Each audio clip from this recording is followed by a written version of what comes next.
This is Killer Innovations, a show about ideas, creativity, and how you can innovate. Welcome to the Innovator's Garage, where you learn to create your next game-changing killer innovation.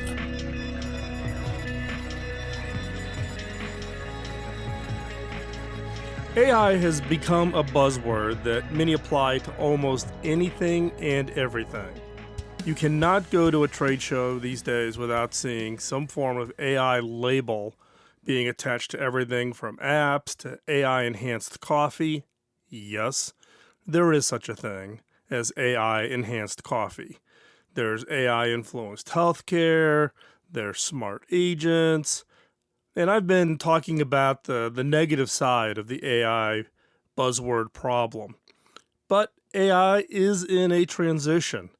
It's transitioning from this hype label, or some would call buzzword bingo term, to becoming real.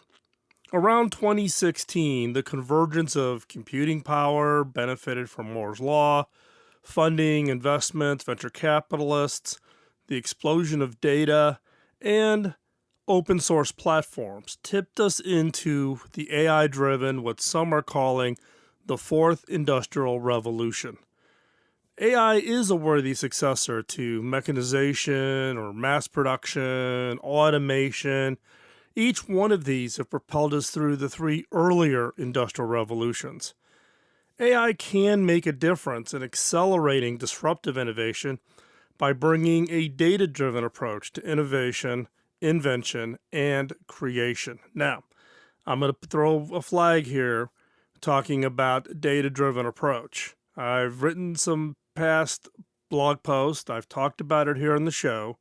You have to be a little careful about being overly data-driven. I've shared the story before of my years as the CTO at Hewlett-Packard, where the CEO at the time, Mark Hurd, was so data-driven that we would get into what we call these extreme benchmarking analysis, where data drove the decision-making on a day-to-day basis. Now, I'm all for data, but data is just one of many inputs.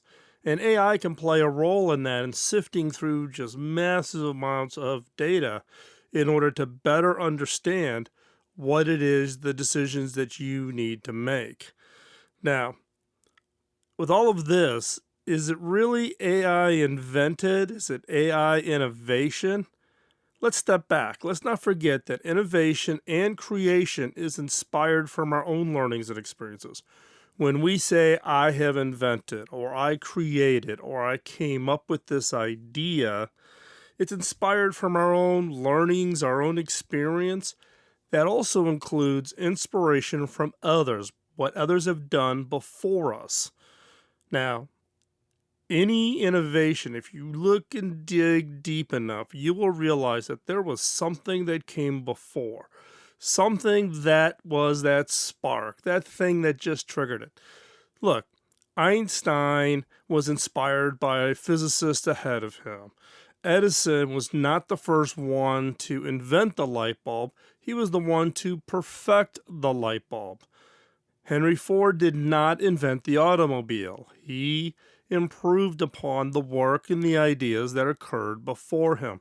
So even as humans, as we are creative, as we are inventing, we take that inspiration as input as we think through and let our subconscious kind of noodle on it before the light bulb goes off and we've got our big idea that we're going to go do something with. Now, in AI, it can make a difference in accelerating all of this work. But again, is it AI invented or AI inspired? So as I was saying, input and experience plays a key role. And for AI, that comes from the form of the training data supplied to the system. Now, training data is this set of information that you feed to an AI system, and it learns and is recognizing patterns within it. So the early experiments for artificial intelligence was feed it a bunch of photographs, point out the photographs that had a cat in it. It learned what the cat in the photograph looked like, and therefore you could feed it any photograph, and it would tell you if it had a cat in it or not. But it needed large amounts of images And you didn't have to point out the cat. You just had to say, this photo has a cat in it. This photo has a cat in it. This photo does not have a cat in it. And it would learn to discern what is a picture of a cat look like. So training data is critically important. That's what allows AI really to do what it does. And it's part of an element that we call machine learning. And it is about this recognition of the patterns and identifying the best solutions to achieve the defined goals. Early goals, tell me which pictures have a cat.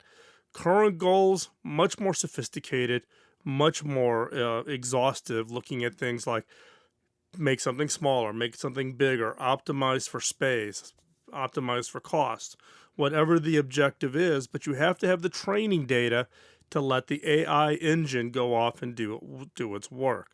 Now that historically has been applied to games like chess and Go, which in the past many believed humans had a unique advantage. Now there's many examples where AI now has beat humans, such as Deep Blue's win over Garry Kasparov, the chess champion. Now it took multiple times. The first time Deep Blue played against Garry won. Then there were some ties, and then eventually Deep Blue got so good that now it can regularly beat the world ranking champion. Or take another example, IBM Watson, which won over Jeopardy, so over the human trivia kings, and being able to make and weird kind of esoteric connections. Or most recently, Google's DeepMind Go playing bot won against the Korean grandmaster of Go. And in fact, it was so devastating to the world of Go players that the top player has retired, saying that a human will never be better than a computer at Go now that this threshold has been achieved. Now, is this proof that AI is becoming smarter than humans? It depends on how you define smart. Is it defined by taking a test and having an IQ number? Is it the ability to memorize a massive amount of information?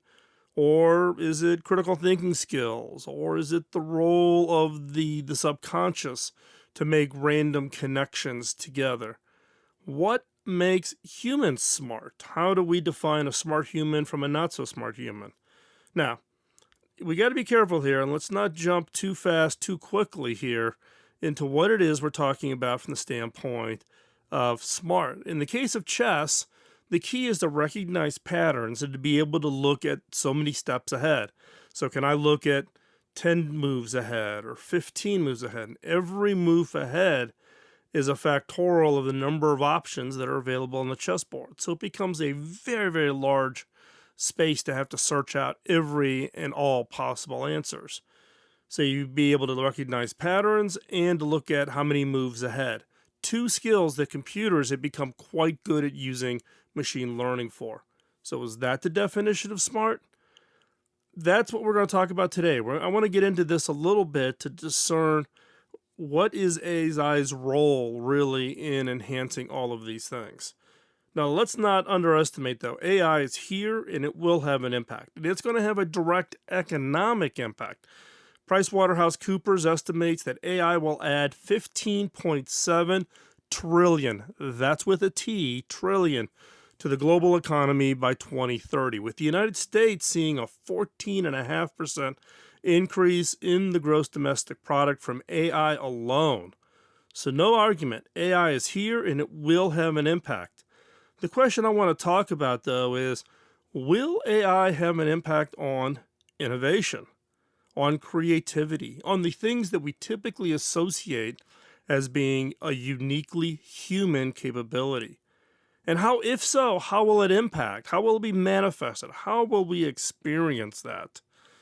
And in what ways can AI be used by you and I to improve the innovations that we are working on? You're listening to this show for a reason. Maybe to learn new skills, learn new capabilities, listen to our guests, to be inspired about how they innovate, how they create, what's their spark. And you're trying to improve your own skill.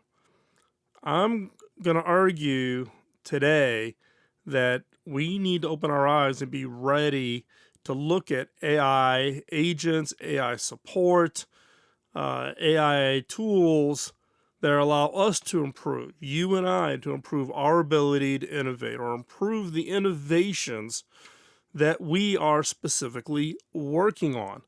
This is going to be transformative. It's going to be just like when I started off as an architect using pencil on vellum to being able to use software. This is this next step, but for innovation.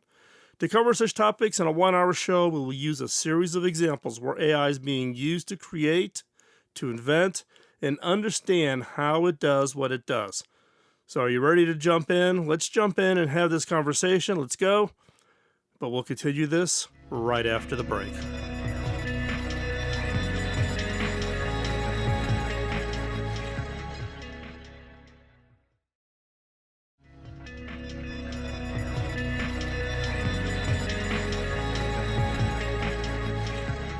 One example of AI is in the writing of stories for Associated Press.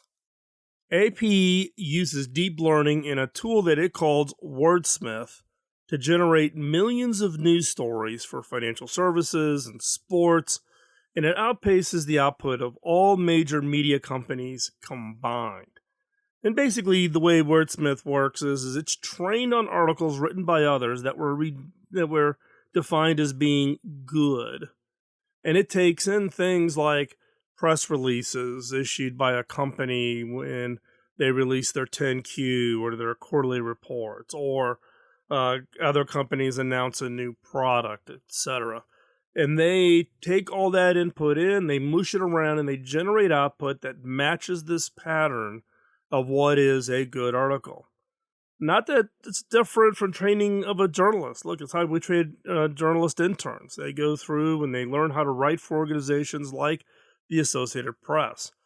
Its future plan is to offer medium-specific stories, such as those published online, those read on air by newscasters, publication-specific stories tailored for publications. Like, I'm going to tailor this article for the New York Times. I'm going to write it in a New York Times style, versus I'm going to write this as a BuzzFeed article. Now, the question I immediately ask myself is could they write the script for my show? Could I get a tool like Wordsmith to write my show? Well, not really, because my show is not triggered by press releases and those kinds of things. Now, could they do it in the future? I'm never going to say never, but my show's a little bit different than I'm going to take a press release from a company, mush it around, create an article, put it out, but write it in a style aimed at a specific publication. Now, and I think this is interesting, and I think more and more of the news is actually going to be generated this way. So what's the downside? There's nobody reading the press release to say, is this really a good press release? Or is this worthy even to be published? Or is the press release even accurate? Right? So I could have the AP take in some kind of input, generate a report, generate an article, have it be published in the New York Times, which establishes some credibility, but there's no human in the loop to say, is everything in here true? So those are some of the downsides for an automated tool, as an example. Now, one of my hobbies, which I'm going to guess 99% of you have no idea that I do this, but I write instrumental music. Now, I used to be a musician. I played the piano, organ as a kid. And in fact, my friend of my mom's owned a music store in the south side of Chicago. And I was the cute redheaded kid that sat in the front of the store. It was in a mall playing music to draw people into the store to look at maybe renting a piano so that their kid could learn how to play piano. Now, I'm going to tell you that was 40 years ago, 45 years ago. So that's a long time ago. And I don't play anymore. But I use software. I use digital audio software. And I use one called Ableton. Now, I use this. It gives me instruments, and I can do it all on the computer. I can do it while I'm on the road.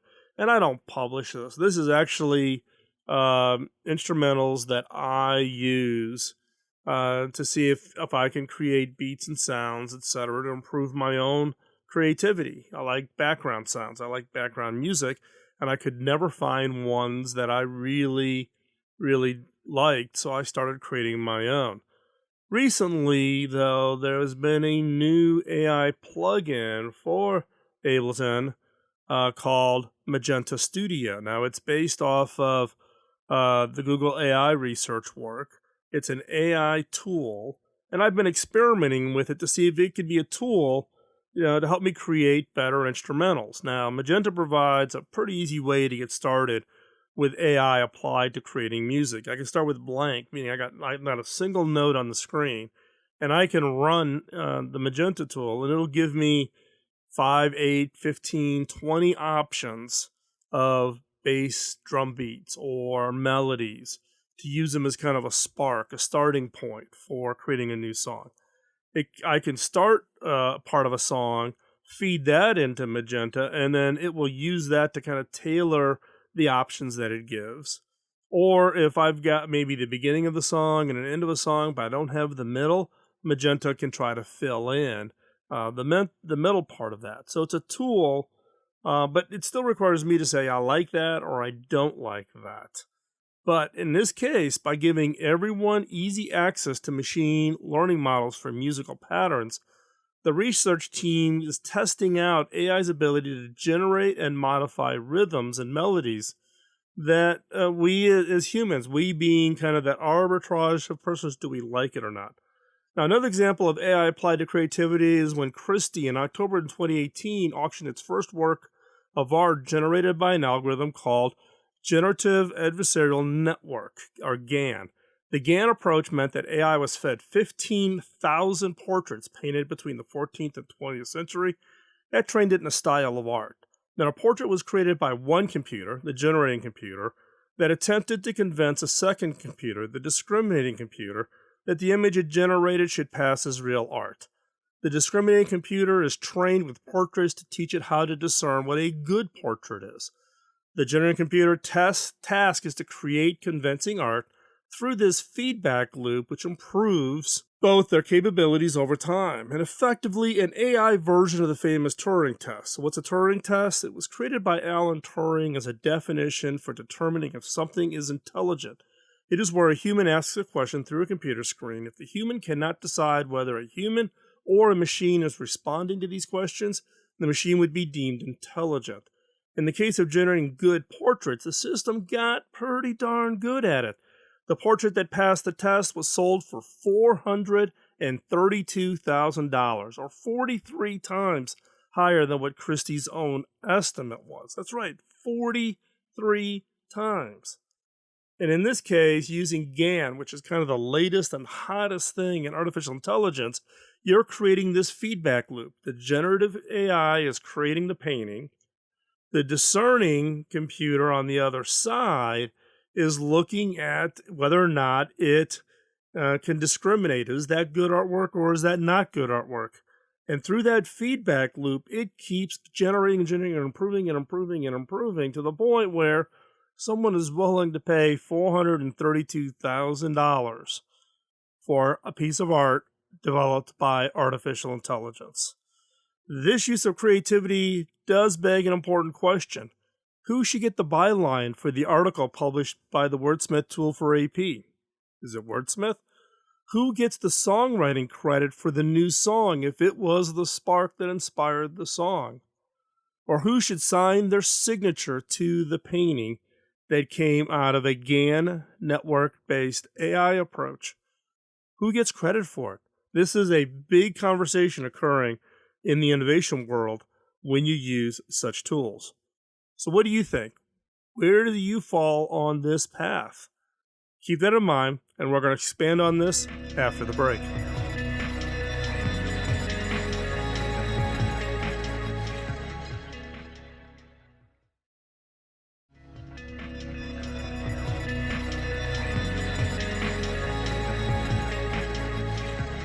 We have seen how AI can be used as a tool for writing articles, such as Wordsmith for the Associated Press, creating music, the AI plugin tool for Ableton, or for creating a painting using a GAN network AI approach. So the question, though, that I want to ask, given the topic of the show, is could AI be applied to creating ideas that result in high impact innovation. So more fundamentally, could AI replace human creativity? Now, for example, this tool does not exist, but sitting back and thinking about what could be the possibility, there could be a case where we could apply it to what we do here. Now, in addition to the radio show, there are people who have bought my book or who bought the card decks for the questions.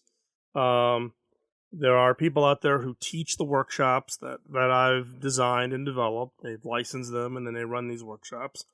So, in fact, recently there was one that I actually personally taught, which is very rare. I don't teach these very often anymore. But I did teach a disruptive ideation workshop that I just facilitated for the U.S. Marine Corps at Quantico in Virginia. Think about it, though, from an AI perspective. I could use everything generated across all of these workshops that are now being taught worldwide as the training data for the AI engine. So in the case of the Marine Corps, we've now facilitated that workshop twice. So we have twice the training data. That includes things like the problem statements. How do you define what the problem, the area of focus is? You've got the raw ideas from an individual ideation portion of the workshop. You have the expanded ideas from team ideation, where individual ideas now are enhanced by the other members of the team. Then you come up with your best ideas from the ranking stage, the result being the selection of the best idea that you're going to move forward with. Now, the objective would be to train the AI to correlate the problem to the best idea. Could you train AI to say, understand the problem, understand all of the possible idea options, and pre-select and get down to the best idea? I don't think so. I'm not quite sure that you can make that big of a leap with today's engines. But there's one option I do think that AI could play, and that is use it as a tool to take the raw ideas and apply AI to expand, enhance, or improve on the ideas. So when I teach a facilitated workshop, we will run through an individual ideation part of the exercise. Everybody's heads down, no talking, and people are just cranking out ideas as fast as they can. Then they stand up and they share those amongst their team. Team could be, 8 to 12 people. Everybody stands up, shares an idea, and the ideas get grouped because you'll have duplicates or very similar kinds of ideas. Then it becomes into, how do I enhance those ideas? How do I take that idea and make it better? How do I plus it is another way we refer to it. Could you use AI to look at those ideas and then come back with a series of things that would enhance it? Think of it as its own version of Scamper. Scamper is a tool. I've taught it many times. There's actually past shows on it. You can hop on over to killerinnovations.com. Just type in Scamper. You may have to go over to the blog now that I think about it. Go over to philmckinney.com and type Scamper in. And there's a whole series that teaches you how to use Scamper to take one idea and enhance it and expand it and make it a significantly different and better idea. So could AI become a digital version of Scamper? Yeah, it could be. Now, this is something I could get excited about. It's a tool to help the human side of brainstorming get past the mental blocks of generating more or better ideas. Similar to the way that I use Magento and Ableton to maybe get started with a drum beat or a melody that I in turn then turn into an instrumental song that I use for my own facilitated workshops or when I'm running my own personal, one-on-one kind of innovation efforts. This would just become yet another tool like any of those. So if we use AI as a tool to create, let's get back to the question that I asked before. Who should get the byline for the article published by the Wordsmith tool, or who gets the songwriting credit when it comes to a song created using Magento Studio, or who should sign their signature to the painting, or who should get the credit on the patent application for a tool that helped in the brainstorming? Now, AI augments what authors and inventors can do. Now, Just as calculators make advanced mathematics more accessible without having an innate talent at arithmetic, AI makes creation and innovation more acceptable to a wider range of people by simplifying tasks and freeing up human experts for what they do best. Now, there will be some who will nitpick on whether AI produced a song or a drawing or a drug shows anything more than derivative creativity or inventiveness honed on human experience and guided by human programmed code. I can take the other side of the table of this argument and say they're ignoring that human authors and inventors do precisely the same thing. We use inspiration from others to create something new. In the case of AI, it's fed a specific library of inspiration, of data, the learning or training data set. That is that AI's version of inspiration. Human inspiration is not controlled or fed to us. We can gather it from anywhere. Eventually, people would argue that AI will do the same thing. You just plug the AI onto the internet and it just starts sucking in anything and everything that it can read. So is it really that different from what a human does to what AI does? Now, with advances in machine learning, the interaction between the algorithms and the creative process is changing. AI now allows artists to find unexpected beauty in the chaos and complexity that exceeds really even our human ability to grasp it. Provides humans with systematic analysis they need to make the novel leaps into something wholly new. I can tell you that just in my own experience with the Magenta Studio and Ableton, it has given me beats and melodies I would have never have thought of, never in 1,000 years. But then once you hear it, you go, wow, that's really great. I love that. That's the path I am going to go down. Now, these new forms of AI can interact with artists in a fashion like improvisational jazz, where musicians feed off of cues from each other in a creative feedback loop. Now, no AI is in itself the wellspring or the creator of creativity, in my opinion. I do not believe that AI is really the creator of creativity. The creativity that AI displays flows either from the algorithm used to design and train it, or from the instructions provided by the users operating it. And unlike human beings, algorithms do not have the quintessential linchpin upon which to hang creativity, and that is free will. Right? Sometimes we can't even describe why I like a certain beat or a melody that's being played in music. I just know that I do. It's something that I feel. It's something I can't score it through some kind of a point system and say, oh, that's a 14.3, therefore I like it. That's part of that free will. My free will to choose to like something or not like something. AI is not something to be afraid of. It's something to engage with. It's something to experiment with. All of these topics that we're talking about today, if there's a Luddite fear of AI prevails, we risk destabling the very foundation of investment, risk-taking, entrepreneurship that has propelled the progress of science for thousands of years. If we sit back and we play and wave our hands and we're all scared of AI, we will kill it.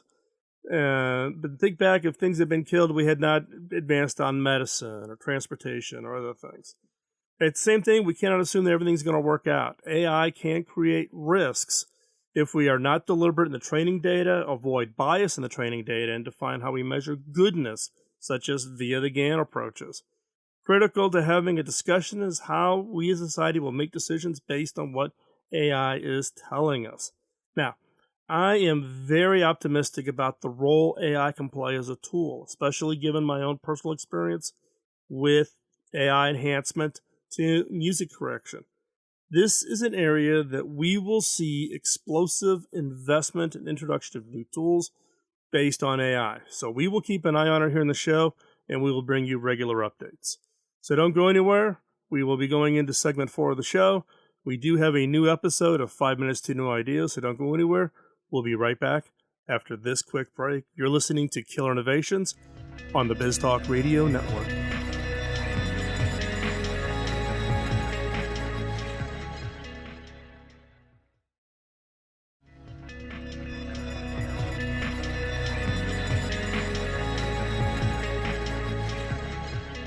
Back in the early days of this show, I would share what I called a killer question in each episode. These questions were designed to be used in your personal, team, or organization's innovation efforts. Now, based on feedback from listeners just like you, we've decided to bring it back, with some improvements. Each episode of the Killer Innovations has a segment that I'm now calling 5 Minutes to New Ideas. It's designed for the creative mind looking for that next great idea. Each episode will challenge you to think differently about yourself, your business, and your products and services by asking unique, funny, and sometimes crazy questions. These questions are designed to force you to look beyond the obvious and to uncover ideas and opportunities you never before considered. So, get out your notebook and be ready to uncover that game-changing idea. Here is 5 Minutes to New Ideas.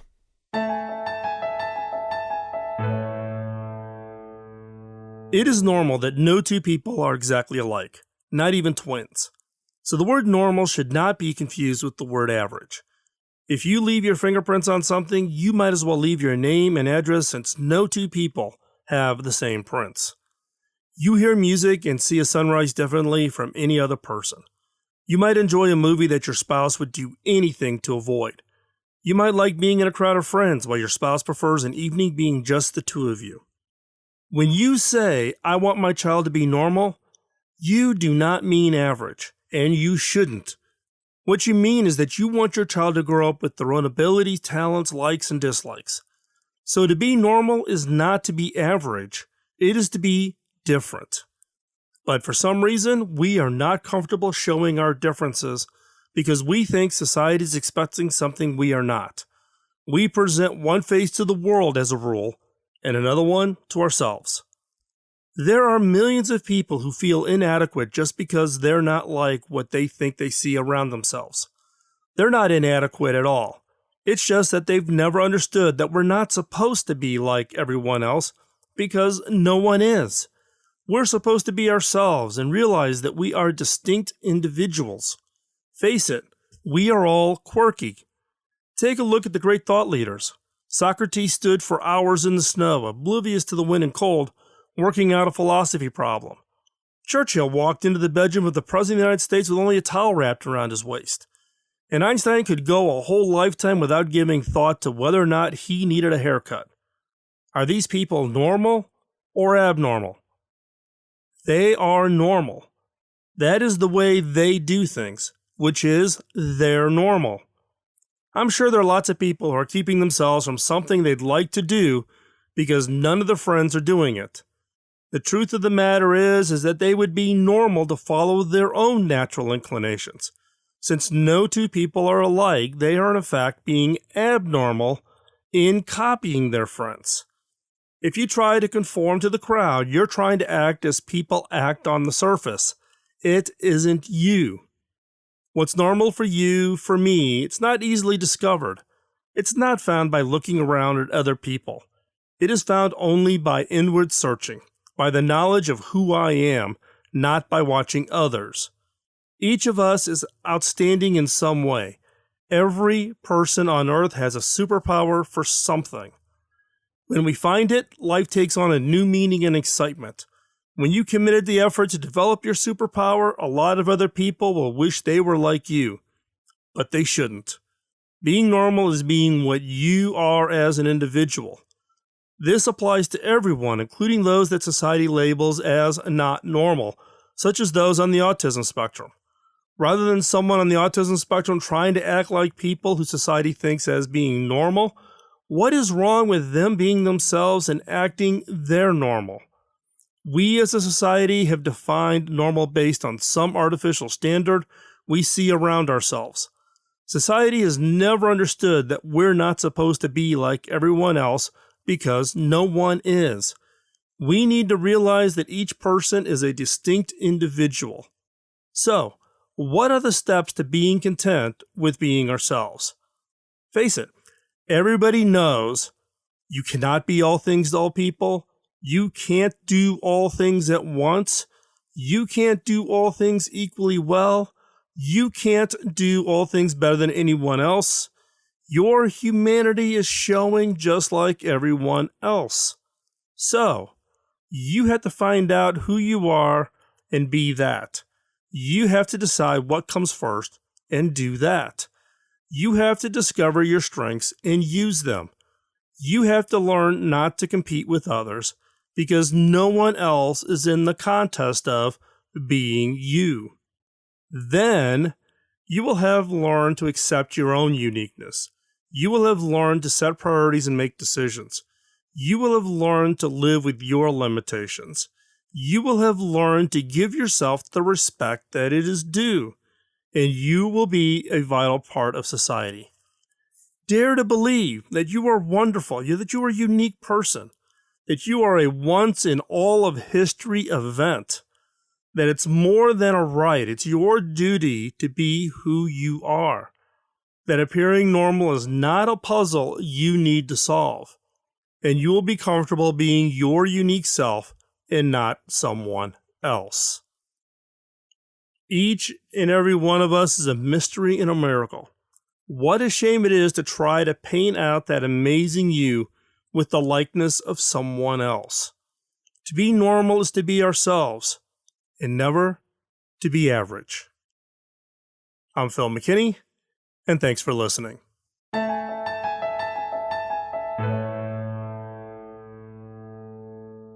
Thanks for taking the time out of your busy schedule to join in. If you have any comments or suggestions, drop me a note at phil@killerinnovations.com. Beyond this show, I write about my personal experiences of being in the innovation game for the last 2 decades. Topics include innovation, creativity, culture, team building, metrics, frustrations, leadership, and how to win. You can find that content over at philmckinney.com. You can also find out information about my book, Beyond the Obvious, including extensive excerpts over at beyondtheobvious.com. You can find hardcover, digital, and audio versions of my book on Amazon or wherever you get your books from. This episode of Killer Innovations was produced by the Innovators Network. You can find the show notes and the entire show catalog going back to 2005 at killerinnovations.com. I'll talk to you next week, and in the meantime, go out and change the world with your killer innovation. Bye-bye.